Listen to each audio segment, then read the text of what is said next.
cameras and whatnot. I mean, pretty much. I mean, we kind of need them. I also got to make Mhm. sure that my mic is actually coming through today, because when I set up the H&D one, I forgot that it just resets mic settings. So that was the thing. Ouch. Yeah, Ouch. but we are good. Okay, we're good. All right. Good times. All right. Yeah. Let me go tweet that we're going live, or that we are live. To each their own. Mhm. So I don't know if you guys watched the Contenders Blast yesterday, but oof, that second game yesterday was amazing. Did Mm, not. Did not get. nope. But unfortunately for Spider, his winner pick is gone. Honestly, I know nothing about the Right. team, so I just picked him out of a hat. Mm-hmm. That's okay. Alright, so let me go post in the places. Then we can get going.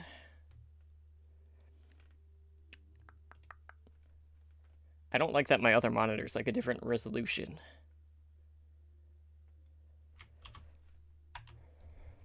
Get two of the same size monitors. Problem solved. That's what I had to do because I had a. It was Okay, weird. so here's the other problem with that. If I match my off monitor, then I'm not gonna be able to fit the same size monitor for my main monitor. Was your off one like 1440 by 900 or something? Something like that. But I'm like using my TV. Hmm. That's primarily what it is. Oh boy.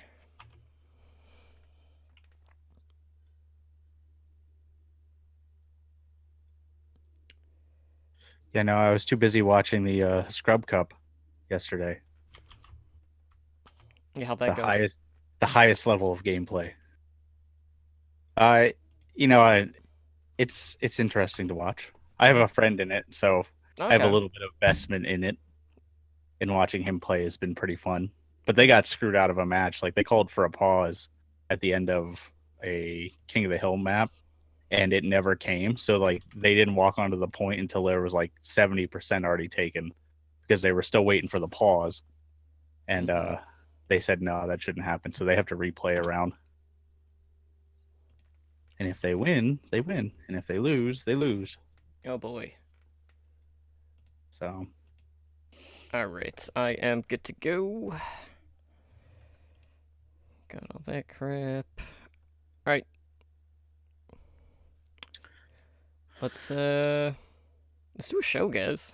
let's do it. I think that's what we're Let's supposed to do do. it. I'm Alright. tired Okay. and old. Yeah, well. I'm older than you. You not in spirit, sir. Or in No, bedtime. Yeah. the second kid ages you terribly. Oh man, don't tell me that. Alright, well, let's get the show on the road then, before Sampo passes out. No, not that. Let's not rush. Let's have a good old Sodarino. We'll be solid. I can already feel the spice coming on. It's gonna be brought tonight. Alright, let's do this, boys. You are listening to the Overwatch League Network, the podcast with Deadeye on all the Overwatch League news and information. The show with Tactical Visor on the statistics and analysis. Here are your hosts, Totally Drunk, Spider, and Slambo.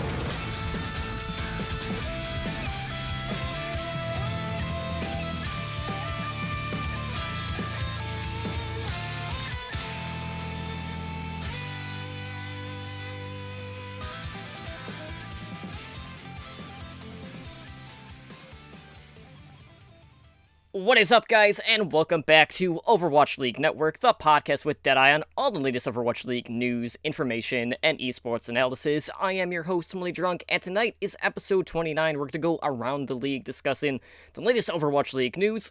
I mean, that's what we do. We're going to share your answers to our community question of the week, let you know what we took away from Stage 3 Week 2, and preview this week's games that are to come. But before we get into news and introduce you to my co-host, I just want to take a moment to thank everyone who is hanging out in the Twitch chat here with us tonight, and thank our repeat listeners. Of course, as always, I have a few friends with me here tonight to help break everything down, so Don't call it a comeback. He's been here for 2 weeks. My soulmate, Slambo. Slambo, how's it going, brother? What's up, nerds? We're calling it a trend. 2 episodes in a row. Woo! Let's see if we can make it 3 and call me an actual co-host and not just an intermittent guest. That's kind of where I'm trying to upgrade at this point. I have had a long weekend. I just got back from vacation in Tahoe late last night, and I head out tomorrow for some good old-fashioned work traveling to Atlanta. So I just feel like I've had to cram all my Overwatch, all my watching of Overwatch into a very short and condensed period. But alas, we are here. It's Monday. We have a lot of stuff to talk about. And like I said, I mean, I'm tired, but I want to, I'm not going to rush the episode.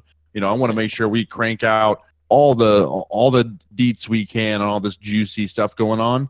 But at the same time, I just want to apologize in advance for any verbal slip-ups and, any general sloppiness on my side. So that's all I got to say. I mean, we do need to set aside some time just so Spider can get through his page of Dallas field notes, which we'll get into.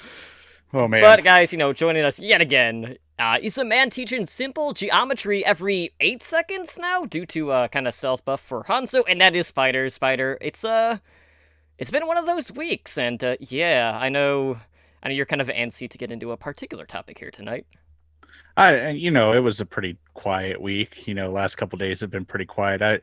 I haven't heard anything on every Reddit, every tweet, every thing relating to Overwatch League ever. Multiple streams. It's been fairly quiet. I mean, honestly, you already broke the news. The biggest news was Scatter got a buff, because when you think of heroes in Overwatch, you think, man, Hanzo's Scatter arrow could really use a lower cooldown. I'm kidding. I'm kidding because honestly, it should have no cooldown at this point because it's going to go away. But we did have a spicy week, and we'll get into all that. So I'm going to wait for that. I have, as you said, pages and pages of notes. So we will walk you through the drama.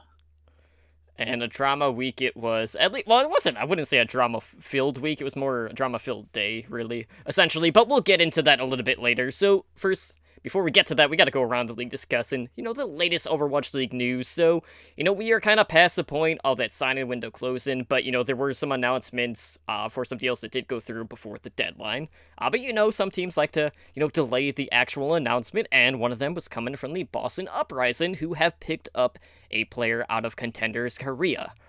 So, this is kind of following the contract termination that we talked about in prior weeks. And they actually picked up AimGod, who is a support player from Meta Bellum. So that brings their roster back up to 10 players. Now, what is interesting about this? I don't know if I should say interesting. What is bizarre about this is the fact that this now brings Boston up to having 5 support players on their lineup. That is half of their team. So just let that sink in for a moment. So, AimGod had played for Ardent before he got picked up by Metabellum, and he is a Zenyatta and Ana player. That's what he had been playing throughout Contenders. And, he's not expected to join the team until, May or June, so we're expecting to see him debut at some point in Stage 4 of the Overwatch League. But really, guys, 5 support players, I don't know what your guys' thoughts on this, but, I don't know if they're planning on having someone learn that DPS role so they have a backup at that role, or a backup tank for that matter, because they only have backup supports at this point. So I don't know what the heck is going on. I mean, I would imagine that a guy named AimGod could play a DPS role. I would hope he would live up to his name, but this seems like something that they brought on fully expecting Dreamcaster to still be on the roster. And then all that happened. So it still would have been a lot of supports. I mean, you can't get around that. But I think you're right. I think they're going to flex one of those supports over to a DPS, whether it's AimGod or one of the other ones. They still have Snow, who has, not seen any play time at all, really. There's plenty of people that they could flex around. I mean, we've seen weirder things. We've seen Taimu on tank. we've seen, we've seen Kareev play basically every position at this point, except for maybe tank. And he may have snuck in a diva here and there at certain points. EQO has played every position at one point. I keep saying position, but I guess I should say role. That sounds better for Overwatch. But Brigitte is coming, so maybe they're gearing up for a bigger support meta, and that's certainly possible because rumblings in the pro community right now are teams are scrimming her in the slot of a tank. Actually, because it is so hard to play a tank against her, right, teams are running less tanks. Now, whether or not that actually happens, like I said, scrims you can take it or leave it however you feel about it, but it is certainly a possibility. You don't want to rule it out. And honestly, like my experience around like Diamond Master in quick play, not in obviously comp, the teams that have worked best with Brigitte has been one tank and 2 supports, or even just her, another support, a tank, and then DPS, and you just run a heavy death ball like Reaper style.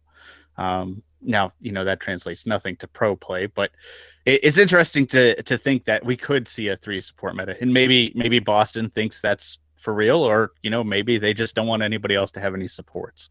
I just wish it was more practical though for them to have like one player per hero, but that doesn't seem very practical in a time where now Mercy is not as often played as she used to.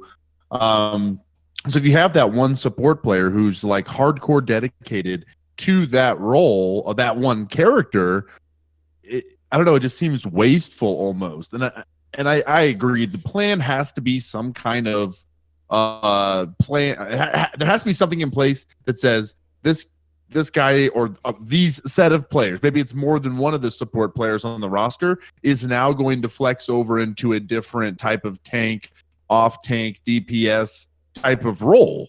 I think you nailed it, Spider. Is that my best guess is the Brigitte meta is coming, and they don't really know who the best Brigitte players are, but you most certainly want a player who's slotted in the role of a support that's going to be given time to dedicate to that new character, where I don't know, so maybe they want to have extra support players so one player can kind of master Brigitte and they can implement her faster into their compositions. Like, okay, those are I guess that reason I've kind of come to makes some sense, but that's us reaching for something to make sense.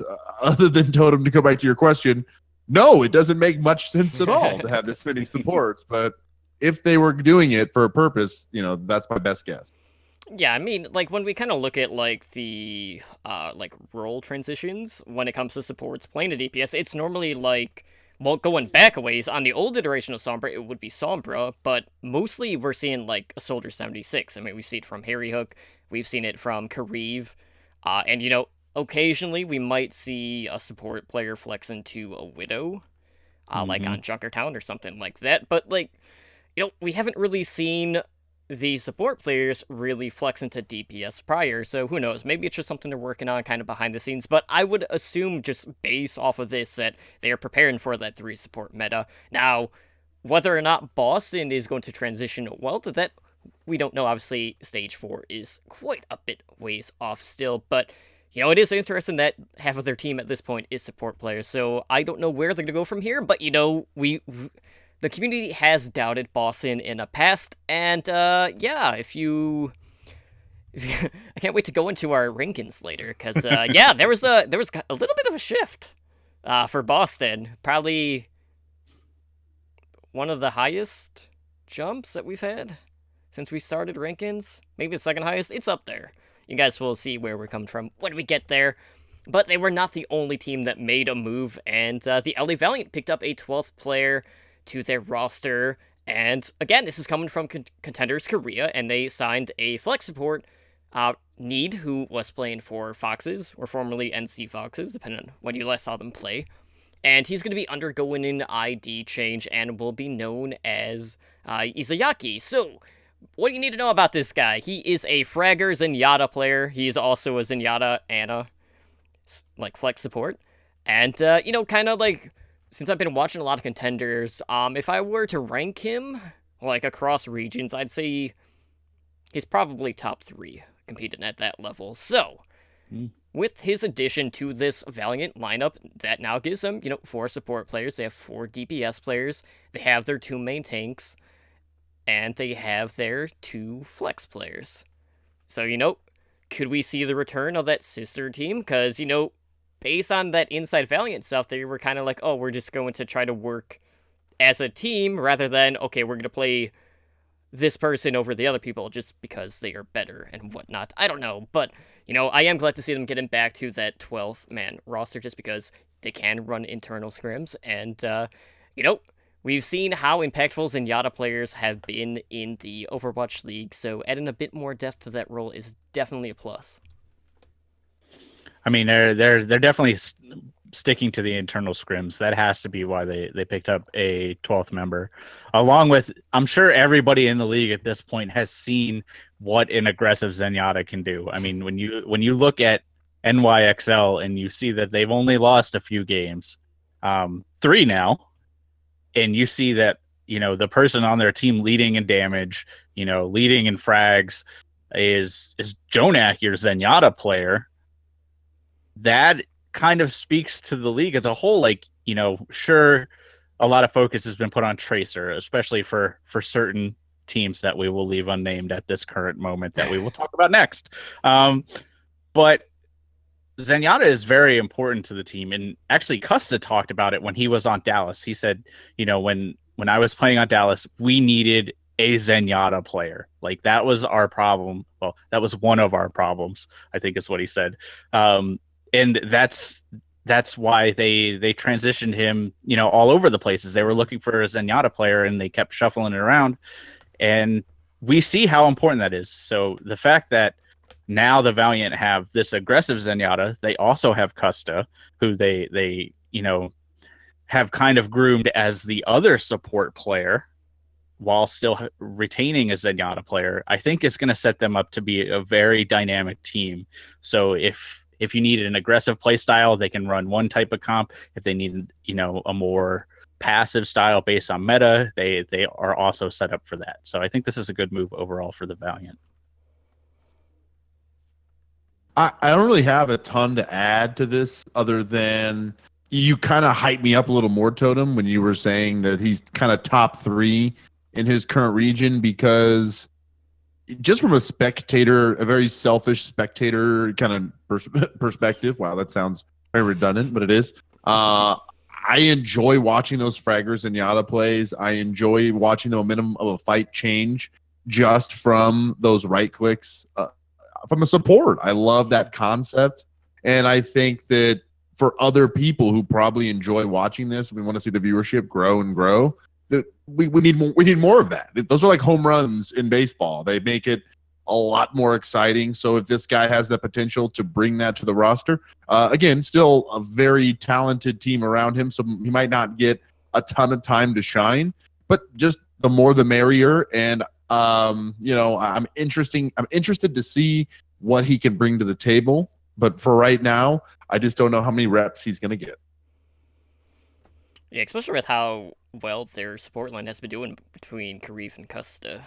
But, kind of shifting gears, we do have a coaching update. This one coming out of the London Spitfire, and it's actually someone that's been on the team in the past, and that is a Gape, who will be rejoining their coaching staff. And, as I mentioned, he was with them before. He was basically, on a coaching staff coaching remotely as one of their assistant coaches. But he had left back in January, and he was actually coaching over in Contenders Korea for Team Blossom. And, kind of looking back at his past, this was someone that had stints with Luxury Watch Blue, as well as Luxury Watch Red. That was back in Apex Season 2 and Season 3. And, London had been working with 2 coaches since Bishop had left the team in early March. So, we have a lot of these teams out there that have, 4 coaches for the most part, including assistant coaches. So, playing a little bit of catch-up still since Bishop did leave. But who knows, maybe there might be an opening for him on a certain team that we'll talk about later. But, coaching, always a very integral part of the Overwatch League. We have seen how bringing on a new coach can really add more dynamic to a team. I mean, we've seen it with Florida as soon as they got their new coach in. We've seen it with the Dragons getting some better looks. And, while their communication is still a work in progress, we at least can see the bigger picture at this point, because before we were only getting like a little glimpse of what could be, but now we're starting to see just like how close we're actually getting for that to actually come to fruition.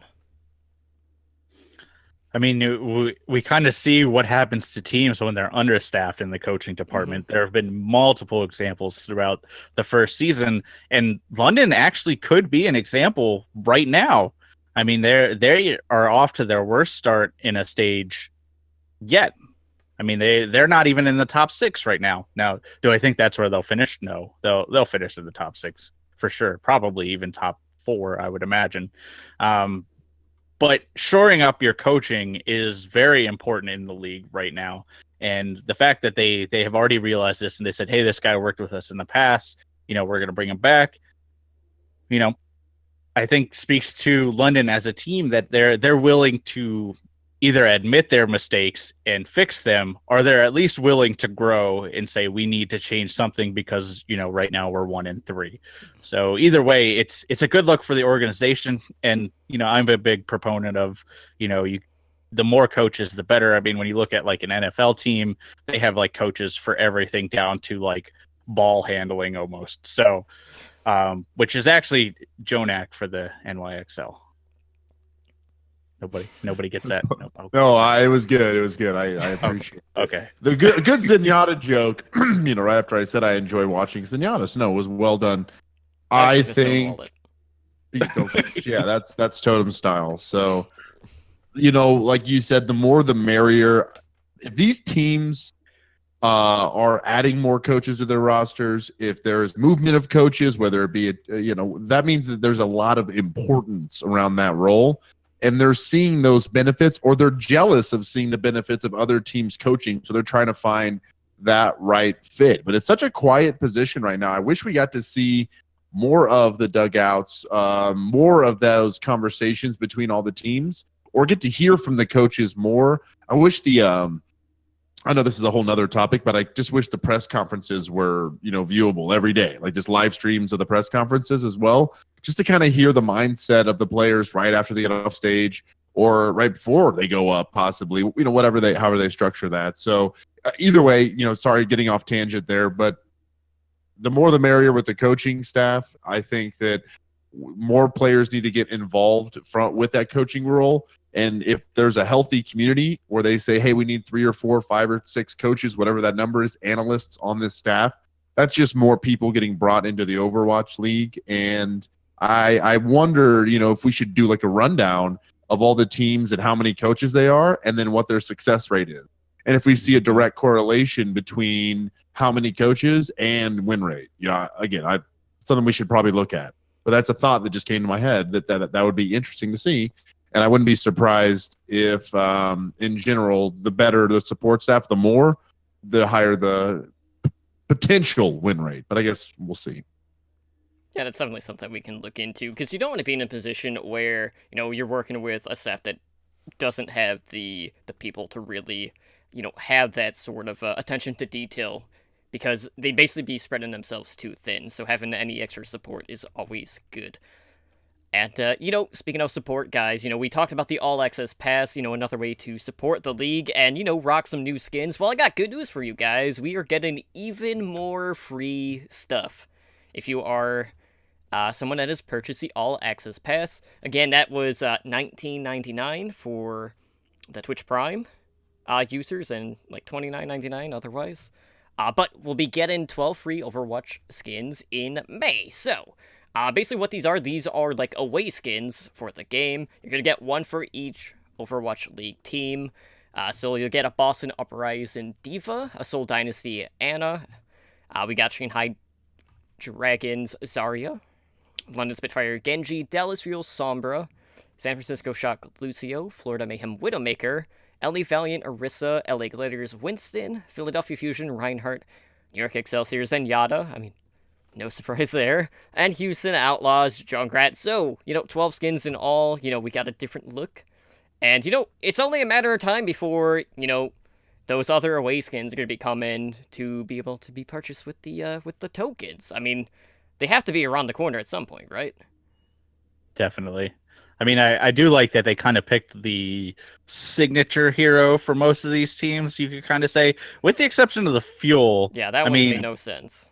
Like, why wouldn't you just pick 76? Because they have AKM. But in most of the other ones, you can kind of make, points for, like, Gladiators has Fisher, New York Excel, like he said, has Jonak. But more free stuff. I mean, a lot of people were complaining about, this isn't really worth the money. This isn't it. And, we kind of made the case for both sides last week, so I don't want to go back into that. But when you break it down, if these are priced at the same price point as the skins are now, that's like $200 worth of skins almost. So, hey, awesome. I'll take it. I got to tell you guys, I'm very upset that I get more free skins. This was something, I'm not happy with this. Are you kidding me? This is great news. No, it's just making it more worth the value. I know that I have spent at least that much right now to pay for some extra skins for myself, and I didn't get 12 for the money I spent. So that's just a good value in and of itself. And like you guys said, it's nice to get like the signature for each team, because I have not purchased anything but Soul Dynasty skins. Hashtag soulmates. So this will be the first non-soul team skin I own. And now that I've ripped the Band-Aid off, I feel more comfortable spending more money later on them. So this was a good thing for me and a bad thing for my wallet. Definitely. But yeah, I mean, more stuff is always good, and, they just sweetened the pot, really. So if you haven't picked up the All Access Pass, and you're still on the fence about it, maybe this will, give you a little bit more leeway while you, check out, the free stage worth of the pass anyway. But, 12 free skins is always good, and you could, show some additional support for whatever team now, which is even better. But, we got to talk about the big news this week, which dropped yesterday, and, oh man, it brought the spice. I mean, there were posts everywhere, we had people talking about it on streams, the competitive Overwatch Reddit blew up, Twitter blew up, all the analysts were talking about it. So we got to talk about it. I mean, it is pretty significant news. So the Dallas Fuel, we have talked about dumpster fire for quite some time, and yes, that is what I labeled them. However many episodes ago, I am sticking with it, and yeah, we have even more reason to keep with that name. So, the Dallas Fuel have released 2 people on their roster. 1, they released their head coach, Kai, and then 2, they released their DPS player, Rascal. Now, before we go into, Spider's page of notes, because I know he has a ton, let's kind of look at, what these people brought to, the team. So Kai, he'd served as the team's head coach throughout the season. He had coached Team Envious back in Overwatch Contenders and Apex when they were competing in Korea. And because of that, now that he is gone, they are going to have Peak, who is their assistant coach, kind of filling in as their interim head coach. I think they're expecting to announce a new head coach here within the next week, so who knows, it might be someone that we might be familiar with. Because there are, a few big names out there. But they did sign another coach to the coaching staff, and it is Vol'jin. Vote for Vol'jin. New war chief. For the Horde. That's not actually... He's from Metagaming. I'm not familiar with Metagaming, but they are Korea-based. He is going to be coaching remotely while he awaits the approval of his visa. So... looking at Rascal, this is a player that was acquired from the London Spitfire, and he had played for the field throughout, Stage 2. He appeared in a couple matches so far in Stage 3, and I'm gonna read the quote that the CEO wrote, and this is the part that is kind of like really like the thing that is sparking a lot of the, context and communication, because people aren't quite knowing what to make of this, because we keep hearing like, oh, Rascal is being toxic, or, oh, he just doesn't have a translator. I'm sure it's somewhere in the middle ground somewhere, but wherever it falls, I'm not sure. But I want to read the quote. Mike Raphael, I can't remember how to say his name. He says, "We had hoped that Rascal could add flexibility to our DPS lineup on the team this season. Unfortunately, his commitment to the team did not meet our expectations, and his unwillingness to communicate with the team while playing in recent matches became a large distraction." Now, we've seen comments from Fisher. There's a pretty lengthy post in regards to being a translator for the Gladiators and whatnot. And, we don't know what that situation is really like for the Fuel. But, that being said, kind of like looking back at some of these recent weeks, we have seen, big improvements from the Dallas Fuel lineup. And yes, part of that is due to OGE being able to play on that main tank role. So, hopefully we'll have some stability, at least on that specific part of the roster.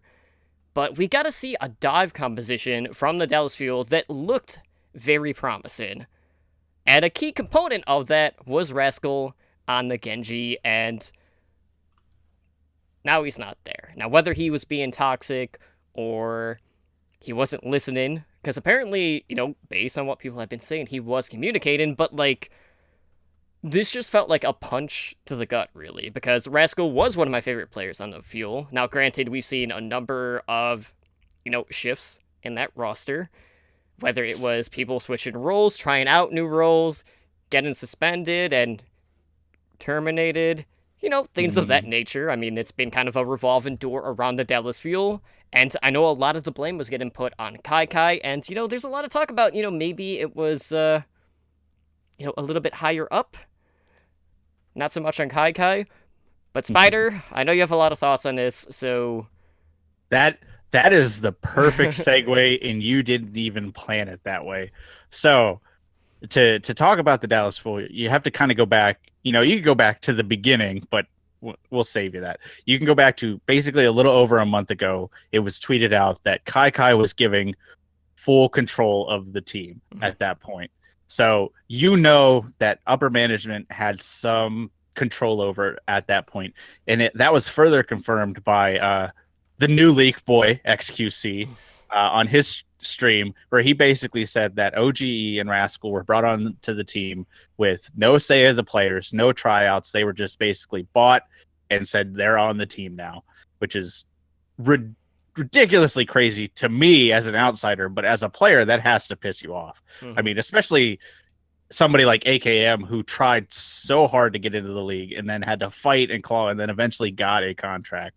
For these players to just be bought out and traded. Now, Rascal is in the league, so that's kind of, a different situation. But you're right. At that point, you could say a little over a month ago, we did start to see improvements out of Dallas. Unfortunately, we didn't see the improvements in the most important category, which is the win category. So sure, you could say the team looked better. The team, was better on paper, but they didn't win. So were they that much better? And then to confuse people further, they traded Custa, which everybody on the team came out and said, this makes no sense. Custa was the backbone of the team. He was the one kind of leading the change. He was leading the charge. And sure, stuff has also come out that says, part of this was Custa's decision. But everything we've seen about the team shows that there was no backbone leadership. There was Kai being the friend to the players. He, Siegel's a great example. Siegel came in stage 1, and every time he was on, they may not have won, but Siegel put up a great performance. He was easily one of the best DPS in the league for those small snapshots that we got to see. Whether or not he had the consistency, we don't know because we didn't get to see him that often. But then we didn't see him at all for stage 2. And then, for stage 3, he came in as a diva player. Well, at the end of stage 2, into stage 3, he came in as a diva player on accident. What does that say about the coaching staff, that you have this guy who's immensely talented, that the whole league has told you can play any character you want, and you have multiple areas you're struggling in, and you choose to bench him? Instead, Kai, I I haven't been as hard on Kai as a lot of the Fuel fans have. I have agreed that he has had some problems, but I feel like Kai was really great at coaching players individually. And actually, XQC has confirmed this. He said it on that same stream. He said Kai was an amazing coach. He wasn't the guy that would come in and say, you know, you need to drop your barrier here, you need to do this, which could harm a player more than it could help them because it really gets into their head. Instead, he would say, well, have you thought about why you were doing this? Have you thought about what you were doing? So I feel like Kai would have been much better in the role of an assistant coach or a player coach or something like that. Instead, you know, he was on Envious. So they said, okay, well, obviously he coached Envious. So Envious was doing well. Were they doing that well? You know, this is like a whole nother conversation that I get into is like the fall of Envious. Envious has basically been on the decline since Contender season. You can go back to season 2, you know, sure, are not Contenders, but Apex, and then Contenders, you know, season 1 or 2017 or whatever they call it.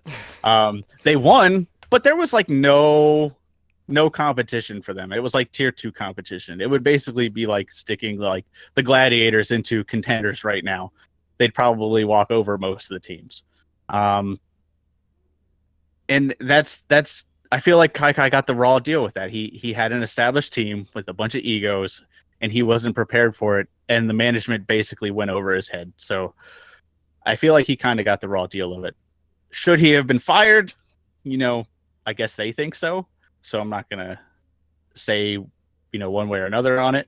But you had mentioned Rascal as well. You know, Rascal had shown a lot of promise, and you had touched on what Fisher said, and honestly that's the big point I wanted to get to. Was Fisher said he had the same exact problems. He came into LA Gladiators, they had communication problems, they had, you know, cultural differences, they clashed, and he said, I want to make this team better than what they are. So what happened? Well, the coaches and the management took the team together, sat him down, and Fisher, along with Bishu, because he credits Bishu a lot in, you know, the transition, basically changed the culture of the team. And he said, yeah, we fought and, you know, we yelled at each other and some stuff was said, but we got over it. We made up and now we're a great team. You know, we work together as a team. And he said, Rascal never got that chance. Rascal didn't have that ability. So Rascal's kind of getting the raw deal on this as well. So what does this all mean? You know, what does this mean for Dallas? It means basically Dallas is in a state of chaos right now, more so than they have been. They're honestly, I'd hate to say it, and this probably isn't that much of going out on a limb, but their season's probably done. They have almost no chance of making the playoffs at this point. They need a miracle season to even get into the playoffs, much less make a run at it. And honestly, I would expect in between season 1 and 2 for them to clean house. You may see a couple people stick around, but I think the Envious experiment has failed. I mean, you have Effect at this point, who's like, the team either needs to change or I'm going to leave on a fundamental level. You have Taimu, who basically said the same thing. He said, I can't perform on the Dallas Fuel.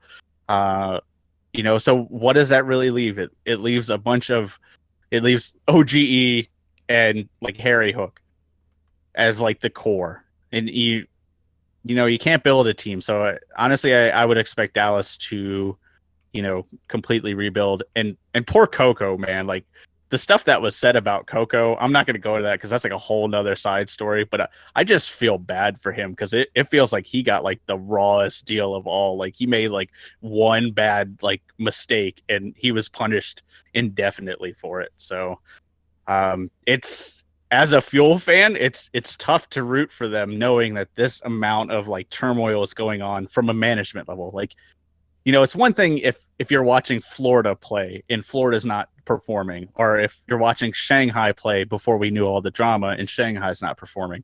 But it's another thing to know that at its core, the team is fundamentally flawed because of the people who are running it. And that really hurts me. So I will stay a Dallas Fuel fan, but it's going to be tough. It's going to require a lot of whiskey. Wow. Told you, pages. Totem, I'm not really sure I have anything that I need to follow up on that. other than I do feel for Kai. It feels very confusing how quickly he went from bowl control, quote unquote, to the street. I hope he will find another destination. He deserves another opportunity to prove he's worthy. And the whole Rascal thing, I think we need a little bit more detail before we pass complete judgment. We're a little bit speculating. I feel like we're being very speculative on some of his stuff, but I don't know. I said hi to Kai at BlizzCon. He said hi to me back or gave me a head nod. So I feel like we're brothers. BFFs forever. We're BFFs. Yeah, we're basically pen pals as far as I'm concerned. No, but in all seriousness, I do wish both players the best, and I know we'll see these names in the Overwatch League going forward. But God, Spider, you're on fire, boy. I told you, man. And yeah, I don't. You know what the sad part is? I didn't even touch on like half of the notes.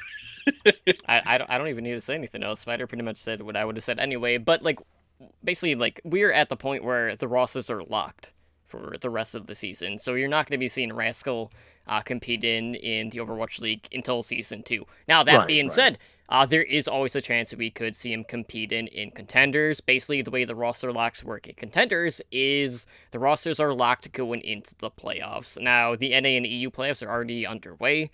The first games for NA just happened yesterday.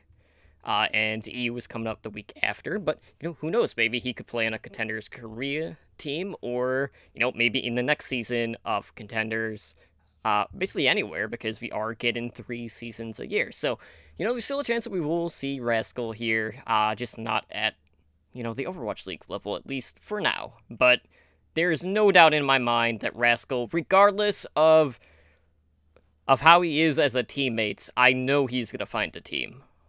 Like, there's no denying that. And hopefully Kai will be able to pick up an assistant coach spot sometime here in the future. Now, that being said, kind of touching up on a point that we'd made about not really knowing the gist of things, at least in terms of the management. Well, the owner and CEO of Dallas Fuel is actually going to be doing a AMA over on the competitive Overwatch Reddit. And that will be happening tomorrow. So, if you guys have any questions that you guys want to ask, just go on the competitive Overwatch Reddit. I'm sure there's a ton of spice there, as there always is, but, I'm expecting a lot of, PG corporate-type answers, because, that's just how these usually go, but who knows, maybe we'll get a bit more details on that. But, Spider, you mentioned Effect's tweet. Now, I want to read the tweet in its full extent, at least the translation of it, because I feel that's very important to note, too, because this is another player that is kind of like, he's kind of like been, I'm not going to say like he's been the backbone, but he's been the one that has been like tirelessly like trying to improve as a player, despite everything that is going on around him on that team. So Effect tweeted out after this news had broke, "I'm not going to do stupid things like trusting someone and waiting helplessly. It's either I leave or the team changes, one of the two. Until that result comes, I will not be using social media. I'm going to delete everything." So, Effect potentially might not be returning. You mentioned Taimu. Siegel had already been wanting to get off of the team. So, that would lead to believe, like, we're going to be seeing a completely different Dallas Fuel going into Season 2. Now, as you said, like, the playoff shot for them to make the playoffs is very minuscule. They might have if they have a 10-0 run or something, which isn't going to happen, then maybe, but they would probably still even need help just to make up the map differentials at that point. But yeah, definitely, it's been a week of spice. There's always something going on behind the scenes, and if there's only one word to describe the past day, just in general, it would be yikes. What else can you say? Yikes. Yeah, I like it. That's very articulate. I agree with that. All right, guys. So, again, we sent out a question of the week, and we asked, speaking of rosters, we asked, should exemptions be made to allow Overwatch League teams to sign a free agent if a player's contract is terminated? Now, what is interesting about this is, we had a lot of people that were kind of on the same side of the coin here. Now, granted, there's only 2 sides of the coin, so that was more likely to happen, but, we did have some people kind of, like, give the reason behind it, and, a lot of them, kind of went with like little niche areas where they think like it could be exploited, things like that. So, Spider, why don't you go ahead and let the community know what everyone was saying over on our Twitter? First, I want to know what kind of coins are you using that have more than two sides that you have to specify that. So our Twitter responses, the first one's at Gooch the Goblin, our good friend the Gooch, says no. That's it. At KPM Sauce 2, okay, says no. I like Monty's take on it, which if you haven't read Monty's take on it, I would definitely recommend it. He's basically like, no. But he obviously it's Monty, so he goes into a lot more words than that. At Old Man Overwatch says, only if it's a mass illness or event affecting multiple players in the DK case, then no. That's why you have a roster. And finally, we have at Major Look 1, I think it's okay, but only in extreme circumstances. If you don't have some sort of regulation, teams could abuse it. And I think maybe in like Florida's situation in stage 1, if someone got sick or they had to bring someone on in an emergency because they only had a roster of 6, they should have prepared better. But maybe in that instance, let them bring someone on. But honestly, I'm in the no category. Yeah, I mean, like, if you look at, like, emergency situations, like, in hockey, there was an instance here very recently where, the Chicago Blackhawks actually had, like, someone from the beer league play the goalie one The night. accountant. Yeah, the accountant, wasn't he? Yeah. Yeah, so it does happen. So, people are kind of, like, looking at, well, it's not going to be something that happens all the time. Maybe once in the blue moon. It might not even happen ever, but, such a situation could pop up. You never know. But Slambo, what did our community say over in our Discord server about the matter? Oh, in the Discord, we start off with Shrug. No exemptions. A contract is terminated for a good reason. So very much, tied to the paper on that front. Ednar, no, because that will get abused by the teams. You hate to say it, but they will. How do you draw the line if this is allowed and this isn't allowed? It's best to stay the course where no team can unfairly take advantage of it, unless it's the mayhem. So such bias. Here comes like an articulated point from Edinar about what his thoughts are, and then he spoils it by going full Spider, like with a hashtag burn blue reference or whatever. So thanks a lot, Spider. We're out of fuel at this point. A hashtag burn trash. We're running on empty at this point. Yeah, I was gonna. Oh boy. Okay. A blind gentleman says no. Just sucks for Boston. Well said. Ren, no. It's been said, but I'll say it again. Exemptions could lead to a teams abusing it as a loophole. Hopefully, teams will have other players on their rosters who can fill in until the next signing window. All right. You better have built a good team by this point because this is what you're going to the finish line with, right? Spanky Hunter also says no. The team was given plenty of time. Everyone can have up to 12 players. If a player got injured, they should have enough on the bench to cover for them. Mind Boeing says no. And Blazin' Bob says yes, but only in emergency cases. Examples would be a player goes to jail or is hospitalized, etc. I've talked about this on a few different shows so far.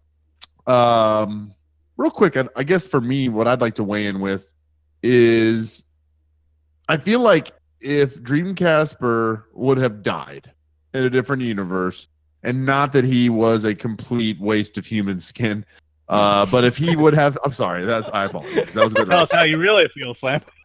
I'm sorry, for what he was guilty for, I feel like I can say that and get away with it. Maybe I'm being a little brash. What I should say is I'm with you.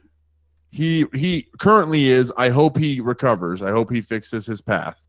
I don't think he should be taken off the face of this earth. I just mean right now he's being a bit wasteful with his time. Okay. What I really was trying to get at is that if he would have died and it wasn't this other big deal with this other pressure of the reality of what he did and the legality, if he would have died, I think all of these answers would have been a completely different way. Yes, this is crazy, right? But I think that's the extreme instance is like this 1 in a million. Yeah, like somebody again is hospitalized. Or a death, something crazy. But I also thought to myself, just like in the NFL, where like the rules are different for a quarterback. So you have someone go down that's like the backbone of the team, that's like one of the most important players on the team, and they go down for a good reason. Again, I just think everyone who said no has a way tougher time answering this question. And we're all really quickly jumping to no because it's Dream Casper and because of the situation.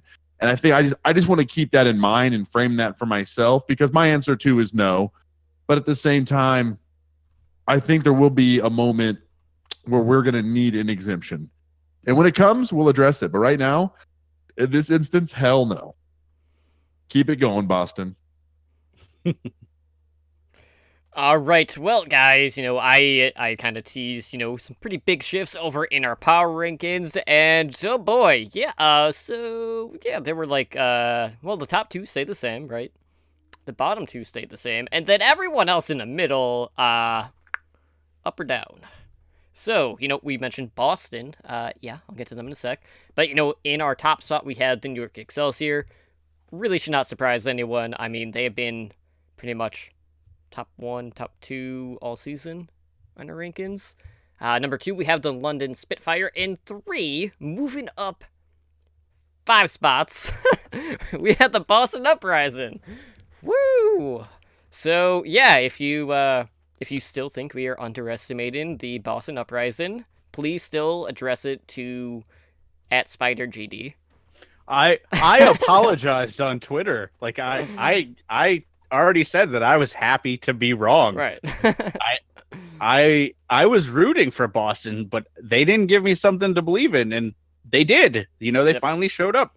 We'll talk about that moment when they beat New York convinced me. I said they are a team that I am not going to underestimate anymore. Absolutely. All right. So, going up 1 spot at number 4, we have the LA Valiant. We have the Seoul Dynasty coming in at 5th. They had dropped 2. And then Philadelphia Fusion also dropped 2 in the 6th spot. Again, we will post our power rankings over in the Discord and on our website. But really, 3 through 10 just saw shifts everywhere. So, we've seen a lot of movement here in recent weeks. We got a lot of teams that are, getting on hot streaks. And, that has caused for some of them to gain quite a few spots, especially in Boston's case. They've won 8 games in a row at this point. They are on fire. But we will talk about that soon enough. So that will lead into our main discussion for this week. Again, which is pretty much just like every other week. We're going to break down the last week worth of games, share our takeaways from that week, and then we'll go ahead and preview Stage 3, Week 3 afterwards. So looking back at Stage 3, Week 2, on Wednesday, we saw the LA Gladiators defeat the Shanghai Dragons 4-0. We saw the LA Valiant defeat the San Francisco Shock 4-0. And then we saw the Seoul Dynasty defeat the Dallas Fuel with a score of 3-2. So again, that was a very close series. Fuel looking a little bit better. That was when OGE debuted, which we will talk about here in a little bit. But on Thursday, as you mentioned, we saw the Boston Uprising defeat New York Excelsior 3-2 in a great series. I mean, definitely go check that one if you haven't already. We saw the London Spitfire defeat the Florida Mayhem 3-0.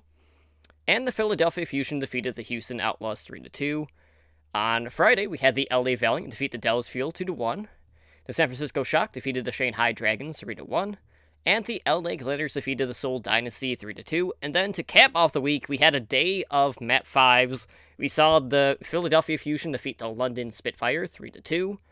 We saw the New York Excelsior defeat the Houston Outlaws 3-2. And then, to finish the week, we saw Boston Uprising win their 8th game in a row, defeating the Florida Mayhem 3-2. So, we talked about the DK situation last week and what that meant for mistakes. This was Mistakes' moment to come in and have an impact, and boy, did he ever. Boston comes in with very little expectations in this series because not many people knew what to expect from Mistakes in this one, especially against the top dog. And sure enough, Boston just topples New York Excelsior in this one. Yes, it was a close series, but there were some definite takeaways just in that series alone. So, You know, there was a lot of questions just regarding Boston's synergy, since, they did lose a flex DPS player. How was Mistakes going to do? Would he be able to cover all of those same positions and compete at a similar level? And we saw Gamzu really lead the dive with Striker and Mistakes, and they were just focus fire in the backline of the Excelsior. I have not seen Jonak pressured to that extent in any game so far in the Overwatch League. And he had a hard time throughout this series. He died a lot more than we're used to seeing, especially on that support line, which is one of the more sustained support lines in the league right now. Now, we talk about the dive, and it's been something I've been talking about for a while. Like, Boston's dive is nothing to sneeze at. They have been the most consistent dive in the league. And, just with how the way the meta is right now, that puts them in a great position to keep this streak going. They are a lock-in for the playoffs right now, I would say, just based on how they've been playing. Now, some of that's going to depend on Gamzu, because there were a couple of times where he looked a little bit shaky, but he's been playing pretty consistently lately. But they basically went from, like, I normally had him in, like, top 6, in my ranking. So I'd say they went from, like, a B plus team to an A team, with Mistakes really coming in and just taking names at this point. But, talking about Mistakes, there were some definite mind games going on in this series between Mistakes and Jonak. Like, there was a moment on, I can't remember what map, it might have been Oasis, but he caused Jonak to panic and pop his Transcendence, even though he didn't have the EMP at that point. He was at like 80-something%. And by the time that Transcendence wore off, he built the EMP, and then it just shut down the Excelsior, which was great. And, we saw New York kind of like opt to run that anti-dive to try to deal with, the dive coming out of Boston, and it just didn't work on that tiebreaker. So, Boston made New York bleed in this one, and New York almost lost to the Outlaws, too. Like, we were very close to seeing the Excelsior go 0-2, and that would have been absolutely crazy, just given the fact that would have, like, equaled their amount of losses prior. I mean, you touched on the big part. It came down to the pressure on Jonak. That apparently is the breaking point for the NYXL. And I feel like teams up until this point have said, okay, Jonak's a fragger and Zenyatta, but we're still going to focus other targets. Or, maybe he's too far back and we can't get to him. We're going to try to take out Libero, or we're going to try to take out Sayobi to create room for us. When, Boston basically showed us, like, no, just dive Jonak and force those other members back to try to contend with you. And that's exactly what happened, is they would get in there, and then Boston showed that once the brawl broke out, they were the better team, because New York's semblance of a game plan, their positioning, all of that fell to pieces, whereas Boston was able to maneuver around the maps a lot easier. And honestly, what it actually did is it actually opened the doors for Neko to play the fragging Zenyatta. Like, Neko actually landed more killing blows than all of New York over the series, with the exception of Sayobi. So yes, he outfragged Jonak and Libero. So that's substantial to think about too, that somebody out Zenyatta Jonak because of that amount of pressure. And you had touched on Mistakes, and the big thing Mistakes brought that I never saw out of Dreamcasper was Sombra. Like, we didn't see that level of Sombra play. Like, Mistakes was amazing on almost everybody he played. His Widowmaker could use a little bit of work, but I feel like that's going to come in time. But his Sombra play, absolutely. Like, he did exactly what a Sombra needs to do. Sombra lacks a lot of that high throughput that you get with Tracer or some of the other assassins. So you got to play those mind games. You got to kind of make the team guess what's going to happen and land those hacks and land those EMPs. And that's honestly what he did. And we saw, like you said, we saw Houston almost follow through with the same type of plan. Now, Houston's not as good of a dive team, but they put more pressure on the back line. They put more pressure on Jonak, and they created more opportunities. I honestly, Houston's problems are the same problems they've always had, which is they don't have a Tracer that can contend on that level. But overall, it did show that there is a way to beat New York. So I would expect New York to go back to the drawing board and say, all right, when this happens, we need to do this. And like I said, I was going to save it for now, but I said it earlier. I had already apologized to all the Boston fans. Boston showed me the light. I won't doubt them again, because this was the moment I was waiting for, because I always saw them as a team that could beat the other mid-tier teams, but I never saw them as a team that could beat the top 3 teams. And they beat the team who prior to this only had 2 losses. So that's all the evidence I need. The only thing I'll add real quick to this is it felt like once Jonak would go down, a lot of the attention was turning to the off tank. So Mecca was getting punished a lot more. I'm not sure if usually because that Zenyatta orb is going to be a come on to him in that off tank role, or what if he's used to it.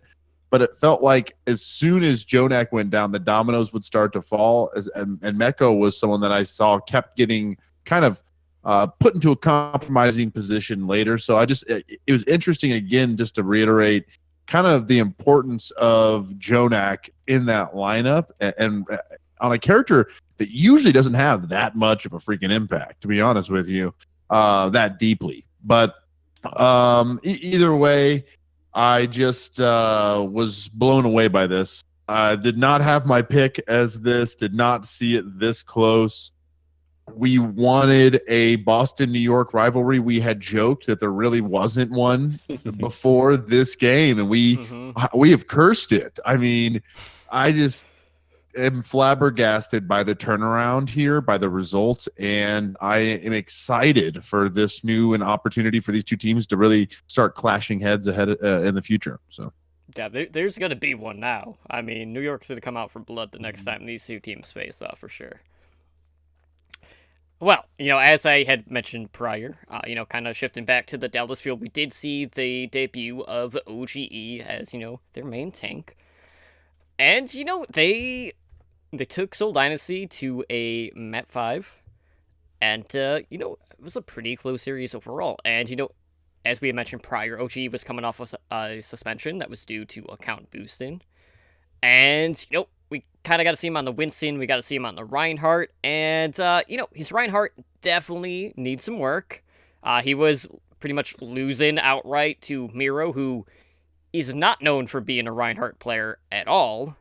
So take that for what it is. But there was one moment in this series that was just so cool. And it was on Route 66. And we see OGE, he's kind of backed into a corner with, 3 people on the other side, and there's a D.Va self-destruct going out. And he basically just sacrificed himself in order to get that triple kill, which basically swung the fight at that point, on that mid checkpoint for Route 66. But I'm like, that was cool, because we don't really get to see that. We don't see people, basically, purposely dying in order to secure the kills like that. And it's that sort of aggression that, really just gets the juices flowing. And, I love to see, we actually got to see some dive, finally, out of the Dallas Fuel.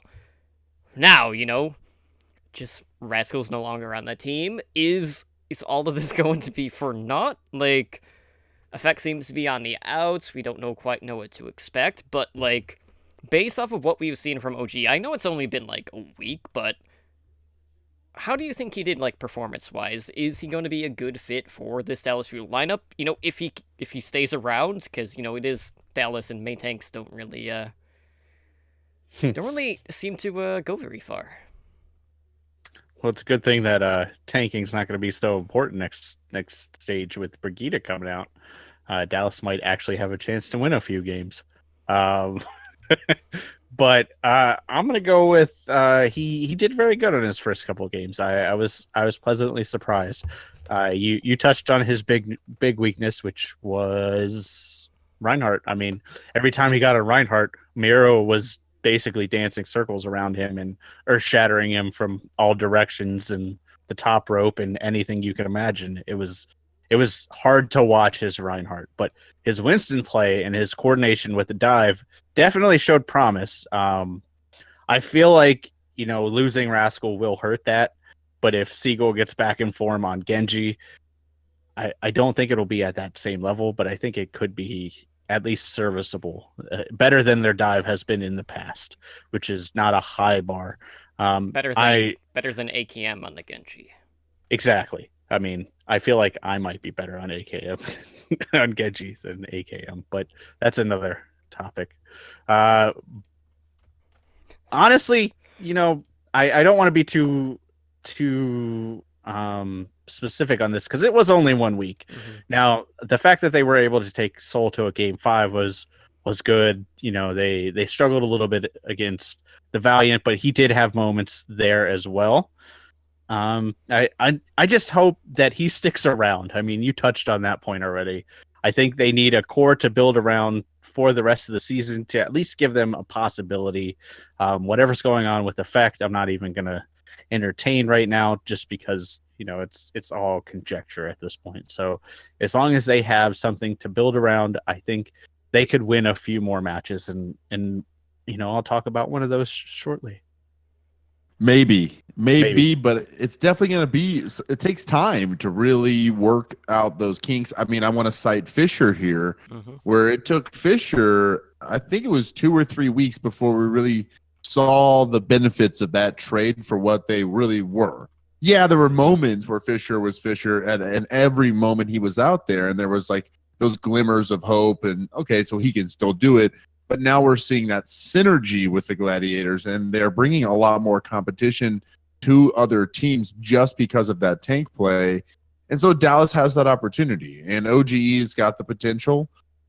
I just want to be as optimistic as possible, the glass half full as possible, and just say, hey, let's like you guys say, let's put the anchor down here. Let's build around OGE and let's move forward. And I think if we can just do that, everything else should fall into place. But this seems to be a revolving door right now for the DF, the dumpster fire, and I am just happy to see it starting to kind of being quelled down a little. Let's hope it stays. Absolutely. So, we got to talk about the other, half of the Texas teams and talk about the Houston Outlaws. So, as we had mentioned in the past, we've talked about their tracer play extensively. A little bit. Yeah, just a little bit. And, we have started to see Linkser start to specialize on that role. Now, there is an asterisk next to that because when it comes to Widowmaker maps, that is not the case because he's like their only Widowmaker player on that team. So in those situations, we see Jake on the tracer. Now, that being said, we've seen Houston take, Excelsior to a Mat 5, as we mentioned, another very close series. We're so close to seeing, New York lose twice in a week, which would have been crazy. But we did get to see, Pine and Linkser kind of, have a duel in that series against New York. And, that in itself, that was really one of the standout things to watch in that series between those two teams. And Linkser got quite a few picks in that duel, but, Houston just didn't have the follow-up. And I just felt like throughout the series against New York, they just spent so many of their resources trying to contest with Pine. That was ultimately, kind of what led to them losing that series. Now, that being said, Linkser on the Tracer, for when he is on the Tracer, I think we have seen improvements from him on that role. Jake is still, I would say, serviceable. He hasn't had as many, big moments like we have seen when he is on the Jake Rat. I don't think he'll ever get to that point, but, I just want to get your guys' thoughts. Do you guys think we've seen an improvement, at least on that front, for the Outlaws? I mean, Linkser's always been Houston's best tracer. The problem with Linkser is he's also their best every other DPS outside of Junkrat. So he's always going to be regulated to flex around. And even when you look at his tracer, it's better than the rest of Houston, but it's still only what you could consider maybe an okay tracer, especially when you start comparing it to, tracer players like, say, IOB, even Effect. He has a lot more problems, and that basically speaks to Tracer as a hero. If you don't practice only Tracer, you don't really get the nuances of her. And pros have said that since the beginning. Like, you need a Tracer player. It's almost like you need a Genji player. There's very specific nuances to that character. And if you have somebody that's flexing around so well, even though Linkser is immensely talented, he's going to lose out to somebody like, say, Iobi, because he can't play Tracer at the same level because he has, half the time on her or a quarter of the time on her. So I would like to see Arhan come in and play that Tracer role when they need it. And let Linkser stay on the Widow, because then they could pull off the Tracer Widow comp a little bit better. Because I feel like Jake, like you said, he has been showing improvements, but he's still not quite to the level where, even as a fan, I'm comfortable in putting my faith in him, because I never really mentioned it, but the other team I support is Houston. Yeah, and just to kind of add on to that, that would also give them the option to run straight dive too with the Tracer and the Genji. Correct. So you stole the words out of my next point. Thank you, Totem. But yeah, so I'd like to see Arhan come in a little more, and I'm sure there's a lane barrier and there's stuff that they're working through with that. To your Pine point, Pine was popping off. He didn't have a consistent showing, but when he did show up during that match, it was phenomenal. Like, he would get 3 at a time. So at that point, they had to invest a lot of, resources into shutting him down. And that's why he didn't have the consistent showing, is because when they were investing a lot of resources into him, say Iobi was in their back line killing Raucus, which was a much heard line throughout that series. It's like, oh, Raucus is down. Oh, Raucus is down. Stuff like that. So that speaks to NYXL. I don't think that's so much a shortcoming on Houston's side, as they were investing too much in Pine, as New York XL is just that dangerous of a team that whoever you invest your resources into, there's 3 other people on that team that can kill you just as easily. So that's why they've only lost 3 matches. So the big point is, I want to see more Arhan. So you don't want a free Mendo, you want Arhan to be unleashed. After the whole Dallas Fuel situation, I've given up on like extreme long shots. So we're not going to see Mendo. I mean, if we do, so it's at the end of the season when it doesn't matter. I mean, he's being humble about it. At least Mendo's being patient. But yeah, I miss Mendo. Sad. Anyway, this isn't about Mendo. I think it really just comes down to Arhan not quite being ready. And my biggest concern is just that now Linkser is spending time on a character he may not eventually stay on. Like you said, just kind of wasting a little bit of time. But ultimately, maybe it's good for Linkser, because he's going to be playing against a lot of Tracers. And it's giving him a deeper understanding of how those nuances of the character works, or how he plays against Genjis, how he plays against soldiers, or whatever the case, or widows for that matter. I just, nothing really else to add there, other than I assume Arhan will definitely bring things into a more traditional dive zone, which unfortunately means we'll see a little bit less of Jake, except for, I know certain maps where the Junkrat is prevalent, and, Jake can play a serviceable Tracer and, serviceable soldier as well. But anyway, we will have to find out once Arhan hops in the mix. Well, I mean, I think we need to get to the point where we need to just call Gerard Butler, because London has fallen to the Fusion yet again. Oh my gosh. So, guys, this is Solid another reference. It works so well because it's accurate. I am so proud of you on so many levels, Totem. I'm so proud. I was like, how am I going to set this up? I got it. Okay. So, we had another series really coming down to the wire between the London Spitfire and the Philadelphia Fusion. And, looking back a ways, like going back to like the early stages, we saw, London Spitfire, like, sweep Philadelphia. That happened twice. And then, Fusion comes in, bounce back, had them consecutive losses in Map 5s, both in the playoffs and now here in Stage 3. And we got to see the return of EQO to the lineup for the Philadelphia Fusion in this one after, he'd served his 3-game suspension. And he was going toe-to-toe with Prophet, and, across the board, I would say he was outplaying Prophet throughout that series. We got to see Poco finally bringing back the Poco Bomb. Took a little while, after, every one of them, like, early on was getting kills, people kind of, like, took more notice on the angles and whatnot, but, he had a huge, like, 3k self-destruct over on Oasis, on the University part of that map that really opened up the door for Fusion to take that win. And, with the result of this one, both of those teams are at 16-8 overall this season. And, Fusion are sitting at 3-1 so far after 2 weeks of Stage 3. And as we had mentioned prior, London, not the greatest start. They're 1-3.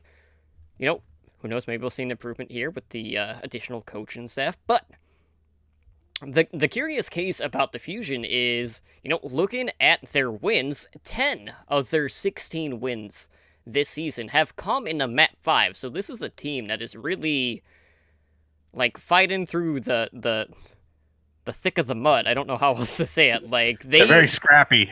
They are, okay, so I'm going to compare this to Contenders because this is the best thing I can do. Their Overwatch League team and their Contenders team are mirroring one another because both of them do really well. But Fusion University always goes to map 5.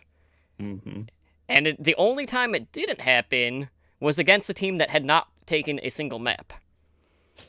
So, for whatever reason, like, Philadelphia just likes to scrap it out and go to a game 5. I don't know why that's the case. They just do. But, like, do you guys think, like, at some point, like, that war of attrition that's kind of been going on throughout the season, like, do you think that could lead to fatigue later on when we do enter, like, the legit playoffs? I don't think so. I mean, Slambo had dubbed them the Confusion, and I think that basically sums up their team. You don't know which team is going to show up, but as soon as their backs are against the wall, that is a tier 1 team. And that's what they've shown us, every week, is as soon as their backs are against the wall, they've reverse swept. They've won it in game 5. They do it many times, as you've already pointed out. And I actually knew that about their tier 2 team because I listened to the back cap on Wednesdays at, I don't know, I'll get to that later. But, overall, I think this kind of proves that they are a very scrappy team, like I said. And they kind of showcase to me what NYXL has, just maybe to a little bit of a lesser level. They have a plethora of weapons that can punish you for any mistake that you make. They have maybe not quite the back line that NYXL has, but they also have Poco, like you said. And just throwing out another plug while I'm at it, the Poco Diva Bomb actually made it into our top 5. So check out our video on our YouTube. Wow. Wow. You're just full of plugs. Call me Golden Boy. Geez, I was gonna say you're making Golden Boy look like he's casual with it. I guess I just want to say that Philadelphia, if we put them in the Pacific Division, so if they were they'd be in second place right now. But because they're in that Atlantic Division, and it's been a lot closer, and there's been a lot more, I guess, rivalries being formed in that area. They've got a pretty mediocre record, again, in comparison. And I don't know how to explain Totem why they keep it so scrappy. I mean, that city's just a scrappy place and with tough people. And so, it's nice to see the team is being reflected. But I think that's just a little bit of luck and happenstance. I really don't think it's some kind of magic formula. And I was super surprised to see, again, how close they kept it with London.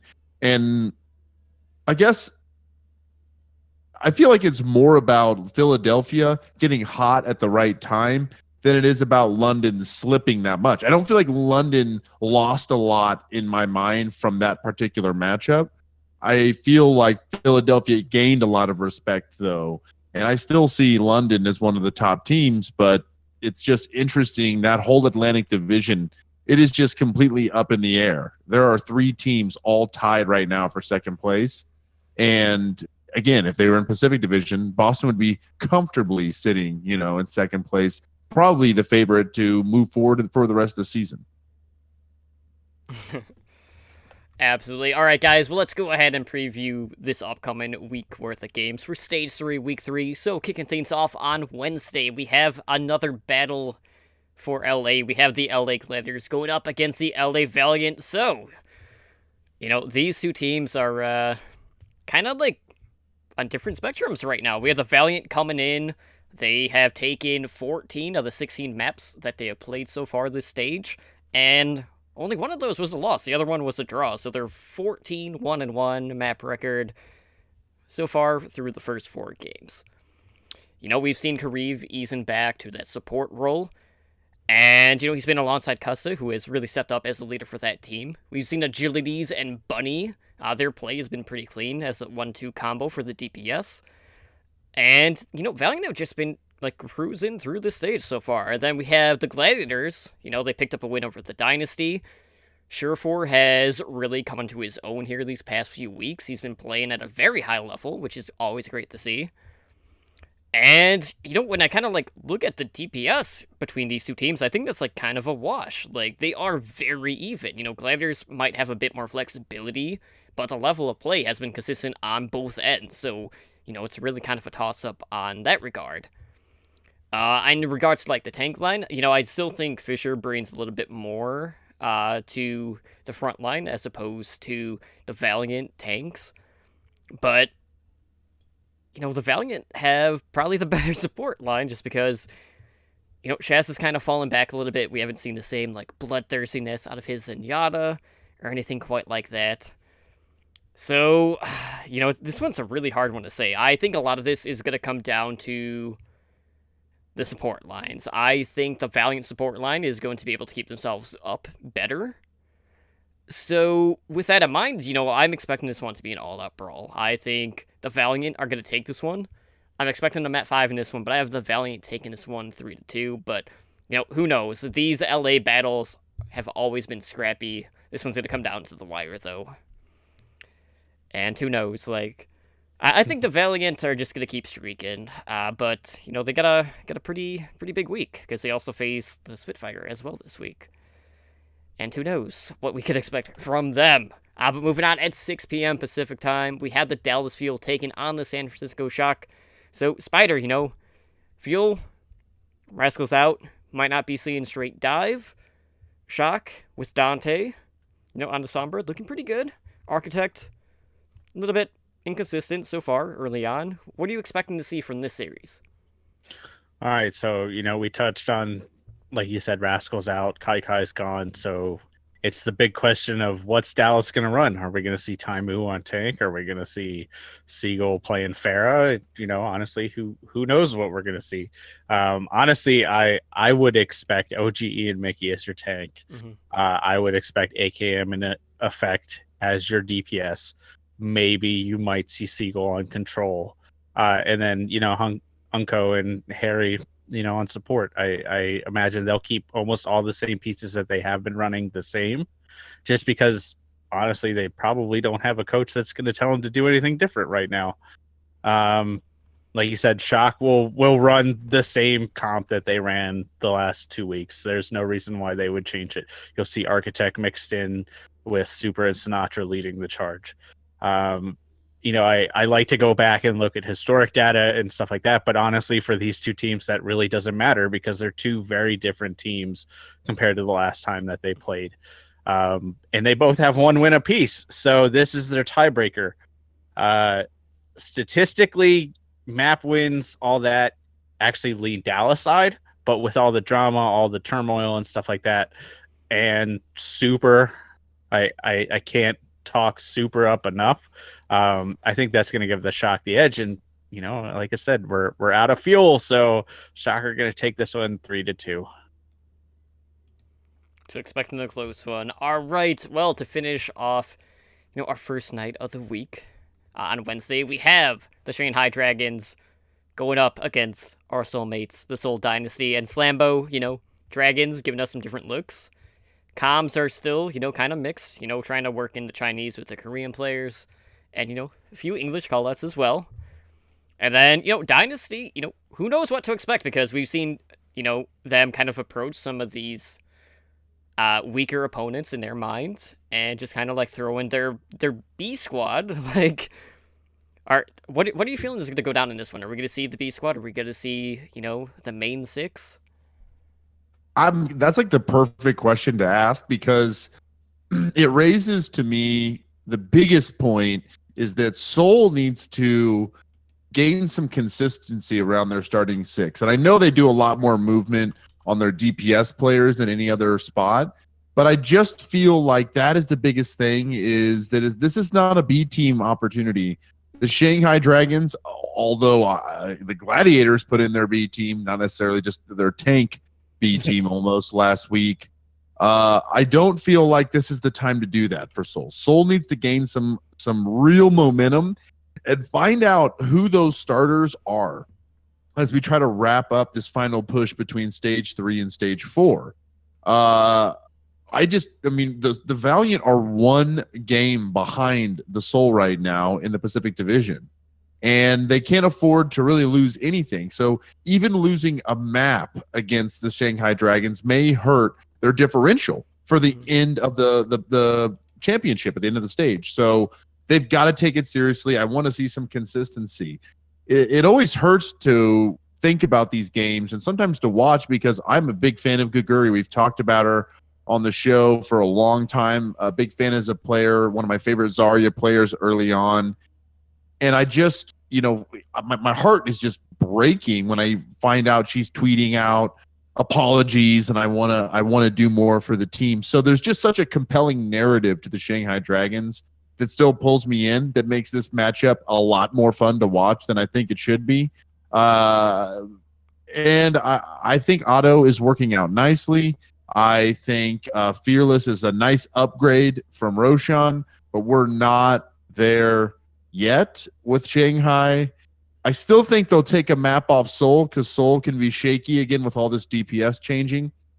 And I think I don't want that to happen, but I could see that happening. But other than that one possible map that would go in favor of Shanghai, this should be a clear-cut victory for the Seoul Dynasty. They gain a little bit of confidence back. They still keep their lead within the Pacific Division.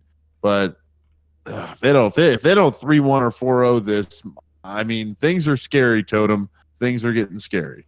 Yeah, especially when you consider who their other opponent is this week, who have been the hottest team in the league lately. But moving on to Thursday at 4 p.m. Pacific time, kicking things off, we have the Houston Outlaws going up against the Florida Mayhem. So, Florida is looking for their first match win of Stage 3. And, the Outlaws, they've been looking pretty good. They had started to bring in Fact Fiction. We've been basically, seeing him playing, the first map in their series lately. And he's really, helped clean up their dive synergy, which was a little bit lacking, I would say, with Muma in the lineup. And, I would say, despite the Mayhem record, we've seen some really stellar Widowmaker play coming out from Saya player, which is always good to see. But the problem with that is, Lynx here is going to be playing the Widowmaker for the Outlaws, and he's pretty much been, one of the best Widow duelers in the league. So he really knows how to get the angles when going up against another Widowmaker. So, I give that distinct edge to Lynxer in that duel, as much as I love Saya player. But I think, all in all, Houston should be able to take this. I think, the front line is going to determine a lot of how this is going to unfold. And I still think, Houston overall has one of the better tandems, at least on the front end. And who knows, maybe their Tracer play will step up this week. Maybe not. But I'm really interested to see, how Florida is going to continue to incorporate Logix and Saya player, depending on, what map they're on. Because we've seen Saya player come in to play the Widow, where Logix used to. Logix is mostly running, the Tracer, and we've also seen Saya player on McCree. So, I don't know if we're going to be dealing in a situation where they're going to run Tracer with the Widow, with, Tavik and Saya player. I don't know. There's just so many different looks that we could see, but I still think Mayhem needs a little bit more time to really get their newer pieces situated into the lineup. I think Houston should take this one. I'm expecting this one to go 3-1, but I wouldn't put it past Houston to 4-0, because that is a team that tends to either 4-0 or get 4-0'd, so keep that in mind. So at 6 p.m. Pacific time, we have a doozy of a match. This one is going to be a pretty big one because Boston is coming into this game on an 8-game win streak, as I talked about. And it will be the Uprising going up against the London Spitfire. So Spider, London not having the greatest start. Boston coming in with a ton of momentum. 8-game winning streak. Do you think that is going to continue? Are they going to make it, 9 games at this point? I think so. I think Boston's going to continue their tear through the upper echelons of the Overwatch League, on the pure fact that Boston has already beaten London once. The last time they met, London did win 4-0, but previous to that, Boston did beat them. And with their momentum, and with London kind of struggling, I feel like this is the prime time for Boston to take it. I do think it will be very close. I think there's going to be a game 5, but I think that London has always relied on their aggression, and I feel like Boston is able to punish that. I feel like you're going to watch Striker get into the back line as soon as London gets aggressive, and he's going to exploit their aggression and take out their backline, because that's basically what we saw over the weekend. Is as soon as any team got aggressive, Striker was right there killing your support, and I feel like the same thing is going to happen. And not to downplay London's supports, but they don't have Jonak, who can kind of fend for himself. They have very capable supports, but I feel like Striker is still going to have the upper hand. So I'm going to give this one 3-2 to Boston. Yeah, and just to touch up on Striker real quick, I don't think he's getting enough attention for his level of tracer play. I think all in all, when you consider, who have had the biggest impact on that role, obviously CPLP is going to be probably at the top of pretty much everyone's list, I would imagine. But Striker has, I think, been the most consistent tracer player in the league. He's been, he's been pretty streaky when it comes to picking up consecutive kills. And I think his first kill rate is probably up there as well. I gotta check out the stats on that, but he's really been surprising me just on how good he's been playing just week after week. So it's really great to see that. And I think I would give him the edge over Prophet in that 1v1 duel in this series. But again, at 8 p.m. we got another huge match. We got the Philadelphia Fusion going up against the New York Excelsior. So, expect another barn burner with this one. Slambo, how do you see this one playing out? This is tuning up to be another one of those East Coast rivalries. There's just going to be this triangle of rivalry between Boston, Philadelphia, and New York that's really been shaping up. So I think that New York is still going to have an edge. If we look back historically on this matchup, in Stage 1, Philadelphia did win 3-2. One of the 3 losses on New York's record in all matchups they've had, but Philadelphia is one of those teams that has taken them down. It was early on, but they took them down. In Stage 2, New York beat them 3-1, and in the Stage 2 final, in the rematch, New York again won the 3-2 in 5 maps. So it's close. These teams know each other to a certain extent. And I think the biggest difference, or the one thing in the formula that I'm seeing that New York struggles with, is when they play a team that has a small, consistent roster. So they had 9 players against Boston, where Boston kept the same 6 players in the whole time. That I think we saw the momentum shift enough to Boston's favor because they were solving it, where New York was making some of those roster swaps with that very talented, deep roster. I think we're going to see a similar thing with Philadelphia this week, is that those 6 players are going to gain momentum throughout, and New York's going to make some swaps, and Philadelphia is going to take from the Boston playbook and dive Jonak and really do a lot of disruption there. So they're going to make it close, but New York is going to etch this out. It's going to be one of those crazy, go to map 5, go to the third point on, Oasis, whatever it's going to be. That is going to be the case, but New York will inch it out, barely at the end of this. We'll call it 3-2 for New York. They'll keep the series close, but they will take, I would like to see New York take a 3-1 lead in the series over Philadelphia this week, and I think they're going to, but it's going to be tough. Well, I mean, to that point, New York did get their stage loss out of the way. So they should just win outright. I mean, if we're basing how it's been You don't stage know 1 and that. stage 2. You don't But know that. it's been crazy. They bled last week. It could be more of the same. I don't know. Like, I'm definitely looking forward to this one. And I'd say, like, overall, like, this is the game I'm most looking forward to. Just because I know this one is going to be very scrappy. And who knows? New York has done some crazy stuff. Maybe they'll just completely take the fight to the Fusion in this one. But moving on, speaking of the Fusion, they are kicking things off on Friday at 4 p.m. Pacific time. We have the Philadelphia Fusion going up against the San Francisco Shock. So, I will say, like, I have been talking about the Shock for a long time, and I'm like, okay, I'm going to wait until they have all of their pieces. And this has been the Shock team that I've been waiting to see. They have looked a lot better. A lot has to do with Super on the front line. Dante has been showcasing the best Sombra play in the Overwatch League, which, I mean, across the board has been kind of all over the place, but that's besides the point. I'm not going to touch up on that again, because it's probably going to stay that way, unfortunately. But the problem is, they're going up against a Fusion lineup that has been battle-proven at this point. I mean, we've touched up on, like, how many series has gone to a Met 5, and how Philadelphia just clutches things out and just takes these series. And, I think they really showed a lot of grit in that series against the Spitfire last week. So, I think the Shock are still trying to figure out how to work in Architect to the lineup. He hasn't quite lived up to expectations, I feel like, so far, but, it still is really early on. We need, like, a few more weeks to see how he really gels with this team.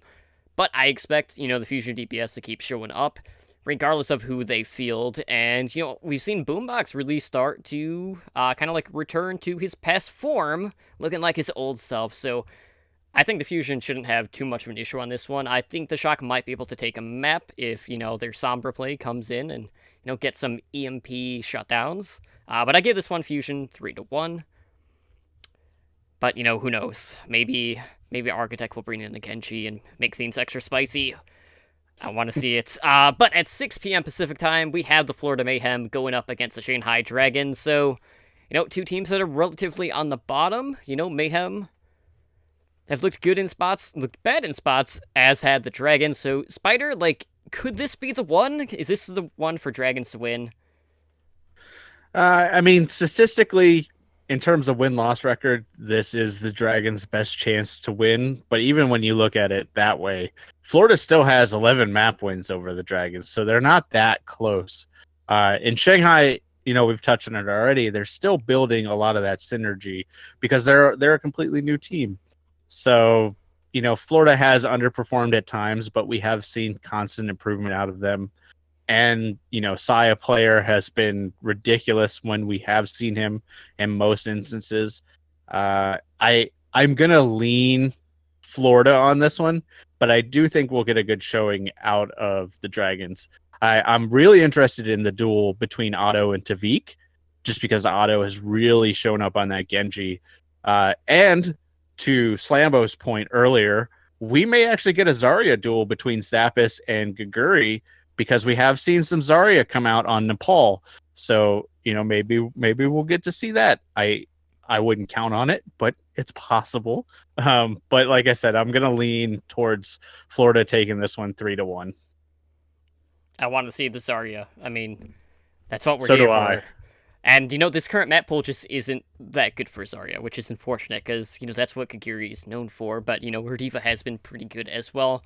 But, I alluded to this match earlier, Boston has another really big match this week, and at 8 p.m. they'll be taking on the Seoul Dynasty, so not an easy week for the Dynasty this week. So, Slambo, like, I don't know what your thoughts are on this one, but, like, this match, like, will have me sweating. Like, I am very nervous about this match, more so than some of the other matches that the Dynasty have had so far in Stage 3. I wish I could say it will have me sweating, because it has had me sweating since the end of last week and watching this meteoric uprising. See what I did there? I caught it. I mean, it feels different. When these teams met in stage one, this was an easy 4-0 for Seoul. We said it beforehand. It panned out that way. We felt like that was going to be the story for these two teams anytime they met. They did not meet in stage two, and now that they're back, these two teams could not be any more different. And especially if you would have told me that Dreamcasper would not be around for this matchup, I would have again just been like another 4-0. But just within the last week, it feels like the Boston team has a really polished group together. And I hated picking this matchup. I hate that I got this one on the show today. This was the hardest one for me to pick. I even had Seoul losing for a while. But full disclosure, in my high noon pick'em pick, I could not bring myself to pick against Seoul. So I put Seoul winning 3-2. But I think that might be me being a homer. And I can't believe I'm admitting that and I'm saying that. But the dive from Boston is going to be great. They will. I don't think that Miro can really match that or counter dive as a roster for Seoul. They can't really do that to Boston right now. And Mistakes is on a nice high. He feels great after his last showing, and I'm very worried about this matchup. In essence, don't listen to me. I picked Seoul winning 3-2 in a crazy matchup, but you might be better served to pick Boston 3-1 if you were trying to be smart. Can't believe I said that. Told him that hurt. Ouch. Oof. Welcome to being a Fuel fan, where every week you want to pick the team that you think's going to win, and it's not your team. Well, Sambo, just to kind of reiterate what you just said, like, I kind of had the same feeling in the next one that I have to talk about, which is kicking off Saturday, and that is at 1 p.m. Pacific time, and we have the London Spitfire going up against the Los Angeles Valiant. I had a really tough time trying to just, like, break down this one, because, Spitfire, as we've mentioned, off to a little bit of a rough start so far, going into week 3 for stage 3. And, LA Valiant, they've won out so far. And, I'm expecting to see, kind of like a split roster in one of these series, at least, for the Spitfire. But I don't know if it's going to be in their first matchup or in this one. So take that for what you will. But I think, like, the Spitfire, in order for them to take this series, they need to ensure that it does not go to a map 5. Because if it goes to a map 5, we're going to be going to Oasis, which they have not won on. So if we look at the map pool, we have Volskaya, and we have Route 66, which have been very kind to the Spitfire. I think they're a lock to win both of those. But we also have Blizzard World, which they haven't won. And what was the other one? I think it was Nepal. That one's kind of a toss-up. But that being said, like, I think based off of what we've seen from the Valiant, I think they will take that control. I'm expecting this one to go to Game 5, and since we're on Oasis, I can't favor the Spitfire on that map, so I have to go with the Valiant. I think Valiant are going to take this one 3-2. I'm expecting a very close series. I would assume that Spitfire are probably going to be playing their better parts of the team in this series, but, the Valiant are just looking really good right now, and with London kind of struggling, I think the Valiant should be able to take this one. So, moving on to 3 p.m. Pacific time on Saturday, we have the New York Excelsior going up against the Los Angeles Gladiators. So, Spider, what's going to happen with this one? Who you got? All right, so, normally I'd say New York has this. They're the consistent team, but they had a rough week last week. They took their third loss, and they almost lost to Houston, just kind of eking it out on map 5. But I fully expect them to bounce back against the Gladiators. Basically, if the Gladiators would like to win, they kind of have to expand on what Houston and Boston did. They have to keep the pressure on Jonak. They have to force him into less than ideal fights while still controlling Jester and, say, Iobi in their own back line. So that it's a two-pronged approach that they have to master that Boston was able to control. So it's going to be tough on the Gladiators. But honestly, I think the big thing that this is going to come down to is which of the two Zenyatas are given more room to work. If you let Jonak run free, you're going to lose. as we talked about, Shaz also has the capability of being that aggressive Zenyatta, even though he hasn't been it recently. He's gonna need to step up in this match to win it. But I don't think they have the capability to do that. As good as the Gladiators have looked recently, New York Excelsior is going to want to come out. They're going to want to make a statement like, yeah, we bled a little bit, but we're still top of the league. So I think New York is going to take this one 3-1. All right, I like it. So to cap off the week on Saturday at 5 p.m. Pacific time, we have the battle for Texas. We have the Houston Outlaws going up against the Dallas Fuel. So, Slambo, Fuel, not quite know what to expect from this one. Outlaws, they've had some pretty good tank play. And, Lynx are on that tracer role, looking better, at least in that component. But how do you think this one's going to play out? I wish that the Kai Kai and Rascal news would make a bigger impact on this game, but unfortunately, I don't think it's going to change the outcome of this game. I think the Kai Kai news is going to have more of a ripple effect further down the line, and the Rascal of news a bit of a non-issue, I think, overall for this matchup. Fact Fiction has been the player to watch. I think he's been a great addition. His Winston play has been fantastic.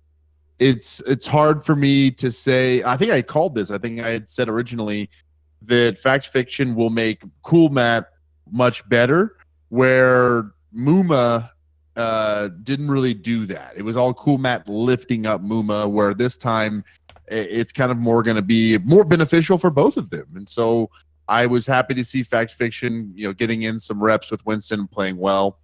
I just don't really see Dallas Fuel winning this one. I wanted this to be a closer, again, another one of those rivalries, the battle for Texas.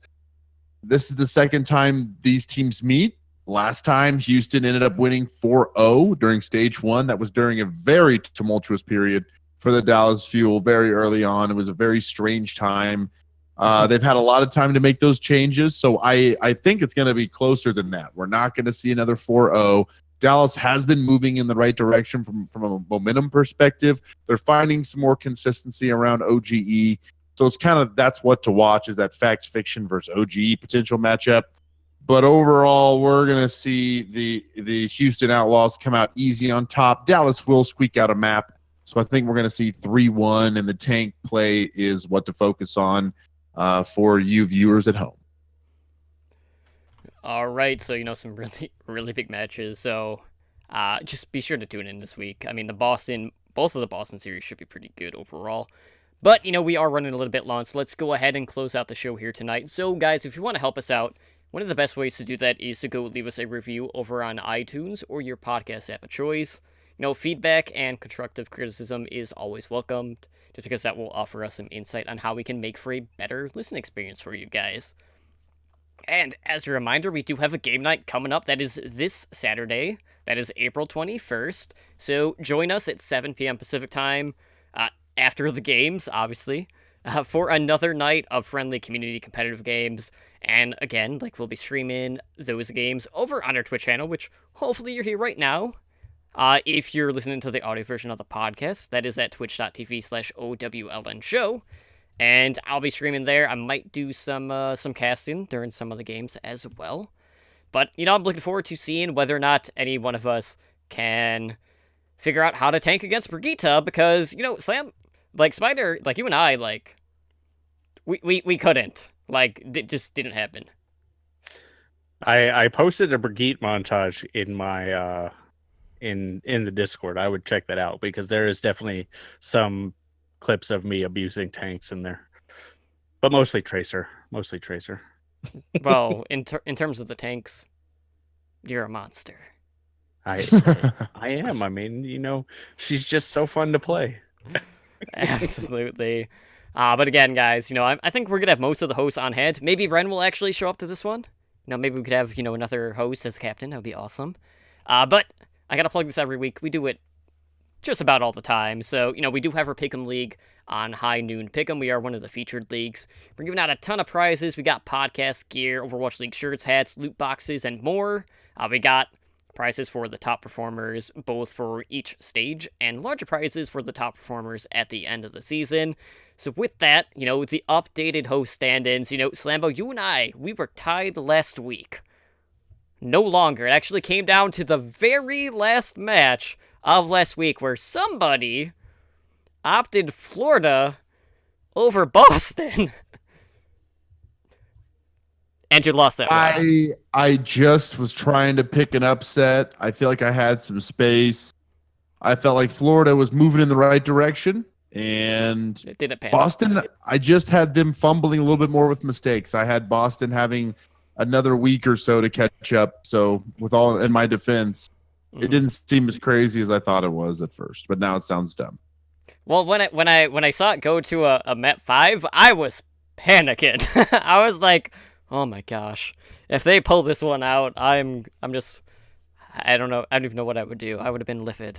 But like, it came down to the wire and went in my favor. So with that being said, I regained Soul spot of, first place. That is at 45,500 points. Slambo, you're in second with 45,150. So, 350. Really one game. I mean, picking the right winner is 400 points. And Spider, hold it down third place like he always is, sitting at 37,400 points.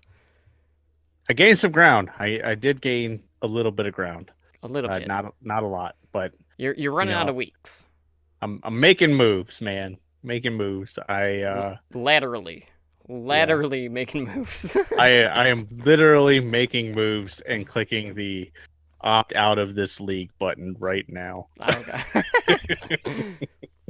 Move user Spider. Yeah, because exactly. You're just like the Dallas Fuel. Your season is done. I could make a run, man. I have more confidence in me than the Fuel right now, and that's not saying a lot. All right. Well, Spider, why don't you go ahead and let everyone know where they can get a hold of us over on the social media. All right. So you can email the show at owlnshow@gmail.com. You can find us on Twitter and Instagram at owlnshow. Website, same thing, www.owlnshow.com. YouTube, we're still looking for all those subscribers, so be sure to go in, hit the subscribe button, hit the little bell notification so you get notified of all our updates. I did post our top 5 video. We post stuff there every week. We post all our shows there every week, which I'll get into in a moment.